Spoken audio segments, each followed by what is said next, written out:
Hello everyone, welcome back to you on fun learning Rohit Bhatt channel. इस video में हम पढ़ेंगे सेल फंक्शन एंड स्ट्रक्चर, यानी सेल का फंक्शन पढ़ने जा रहे हैं और स्ट्रक्चर पढ़ने जा रहे हैं कि कैसा दिखता है सेल अपीयरेंस में और क्या फंक्शन है सेल के। We know each body organ perform specific work. हम जानते हैं हमारी बॉडी का जो हर पार्ट है, एक स्पेसिफिक पार्ट है, वो एक पर्टिकुलर वर्क करता है। मतलब जैसे कि हैंड का वर्क है किसी भी चीज़ को पिक करने के लिए, उठाने के लिए। लेग का वर्क है हमारा रनिंग, मूविंग, वॉकिंग, इन सब कामों के लिए हम लेग का यूज़ करते हैं। तो हर बॉडी का ऑर्गन हमारा एक स्पेसिफिक वर्क करता है। Each organ is made up of smaller part called tissue. Her organ जो हमारा होता है वो हमारा टिश्यू का बना होता है। टिश्यू क्या होता है? A tissue is a group of cell, यानी टिश्यू हम ग्रुप ऑफ सेल को बोलते हैं, मतलब सेल के समूह को हम टिश्यू बोलते हैं। सेल के बारे में अभी हमने पढ़ा था। सेल हमारा बेसिक स्ट्रक्चरल यूनिट है जिसको कि हम माइक्रोस्कोप के बिना नहीं देख सकते। तो सेल से हमारा टिश्यू बना, टिश्यू से हमारे बॉडी पार्ट बने, और बॉडी पार्ट हमारे स्पेसिफिक वर्क करते हैं। मतलब जो बेस है हमारा वो सेल है, और हमारे जितने बड़े ऑर्गन्स हैं और वो स्पेसिफिक वर्क करते हैं। तो ये रही बात सेल की। अब हम बात करेंगे पार्ट ऑफ सेल कि क्या क्या पार्ट हैं सेल के। तो पहला जो आता है वो सेल मेम्ब्रेन है। It separate cell from surrounding and from other cell, यानी ये सेल को उसकी सराउंडिंग से अलग रखता है, सेपरेट करके रखता है, और साथ ही साथ दूसरे सेल से भी अलग रखता है। मतलब सेल को आपस में मिलने से रोकने के लिए सेल मेम्ब्रेन वर्क करता है। सेल मेम्ब्रेन एक हमारी वॉल की तरह एक्ट करता है।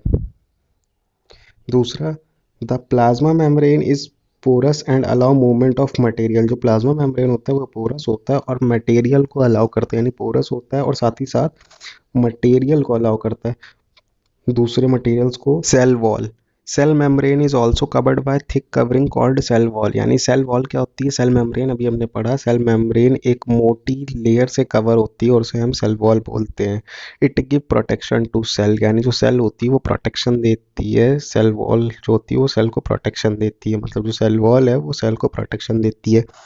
जैसे हमारे हाउसेज में हमारी वॉल्स हमें प्रोटेक्शन देती हैं थीप से, टेम्परेचर से, रेन, हीट से, उसी तरीके से सेल वॉल भी हमारी प्रोटेक्शन देती है सेल को। Protection from temperature, moisture, high wind speed, यानी कि बहुत तेज हवा, गर्मी, आंधी तूफान से सेल को बचा के रखती है। अब आता है साइटोप्लाज्म। साइटोप्लाज्म में क्या होता है? It is a jelly like substance present between the cell membrane and nucleus. ये एक जेली की तरह दिखने वाला सब्सटेंस होता है, जैसे कि जेली होती है हमारी, और ये सेल मेम्ब्रेन और न्यूक्लियस के बीच में देखने को मिलता है। Organelles such as Golgi bodies, mitochondria, ribosomes इसके अंदर पाए जाते हैं। आर प्रेजेंट इन इट, यानी जैसे कि हमारी माइटोकॉन्ड्रिया हो गया, राइबोसोम्स हो गए, गोल्गी बॉडीज हो गए, वो हमारे साइटोप्लाज्म में होते हैं। Mitochondria powerhouse of the cell बोला जाता है, जो कि हमें हमारे सेल को पावर देता है, मतलब ऊर्जा देता है। जैसे कि हमारे यहाँ पे लाइट, इलेक्ट्रिसिटी पावर होती है, उसी तरीके से हमारे सेल के लिए भी माइटोकॉन्ड्रिया पावर देने का काम करता है। राइबोसोम्स हमारे प्रोटीन फॉर्म करते हैं, वहीं पे गोल्गी बॉडीज जो होती है वो उसको ट्रांसपोर्टेशन में एक इंपॉर्टेंट रोल प्ले करती है। तो माइटोकॉन्ड्रिया हमारा powerhouse of the cell हो गया, राइबोसोम्स प्रोटीन फॉर्म करता है तो किचन हो गया, और गोल्गी बॉडीज अगर हम देखते हैं तो गोल्गी बॉडीज हमारे ट्रांसपोर्टेशन में वर्क करते हैं, जैसे कि डिलीवरी बॉयज होते हैं। अब हम पढ़ने जा रहे हैं nucleus.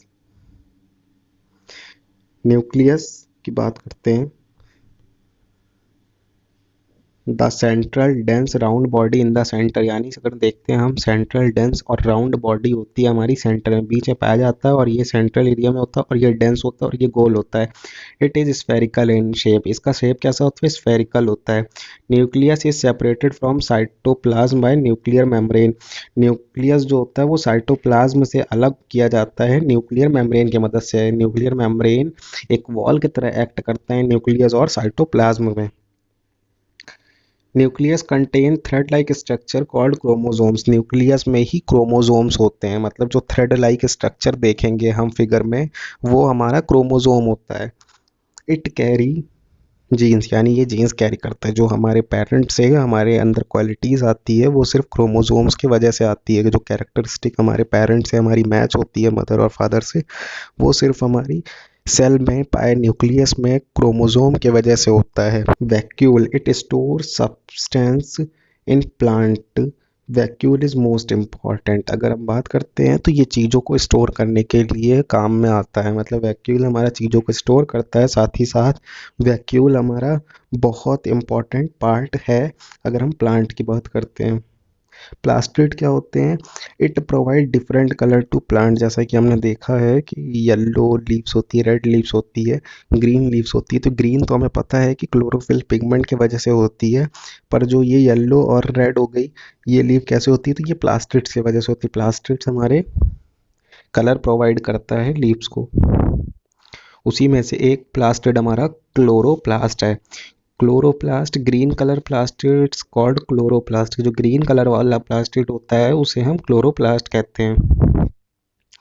It provide green colour to plant, यानी ये ग्रीन कलर देता है प्लांट को। मतलब जो हरी पत्तियां दिखती हैं हमारी, वो सिर्फ क्लोरोप्लास्ट की वजह से होता है। Animal cell and plant cell के बारे में हम देखते हैं कि एनिमल और प्लांट में डिफरेंट क्या होता है। सेल मेम्ब्रेन दोनों में प्रेजेंट होती है, वैक्यूल दोनों में प्रेजेंट होता है, पर मोस्ट इम्पॉर्टेंट रोल हमारा प्लांट में करता है वैक्यूल। न्यूक्लियस हमारा दोनों में पाया जाएगा, साइटोप्लाज्म हमारा दोनों के सेल में होंगे। सेल वॉल प्रेजेंट होती है, जो सबसे इम्पॉर्टेंट चीज़ है यहाँ पे। प्लांट में सेल वॉल प्रेजेंट होगी, एनिमल में सेल वॉल नहीं होती। मतलब जो सेल वॉल अभी हमने पढ़ी थी वो हमारी प्लांट में रहती है, परंतु एनिमल में नहीं होती है। दूसरी तरफ क्लोरोप्लास्ट हमारा प्रेजेंट होता है प्लांट में, क्योंकि ग्रीन कलर प्लांट का होता है ना कि एनिमल का, और क्लोरोप्लास्ट इसमें एब्सेंट होता है। अभी हमने क्लोरोप्लास्ट पिगमेंट जो प्रोवाइड करता है क्लोरोफिल, उसके बारे में, प्लास्टिड के बारे में पढ़ा था। तो एनिमल को किसी भी प्रकार के प्लास्टिड की जरूरत नहीं होती है, क्योंकि उसमें कोई कलर नहीं होना है। Please like, share and subscribe my channel. You can also demand chapter according to your needs. I hope it's good day for you. Stay tuned for upcoming chapters. Thank you so much for watching my videos.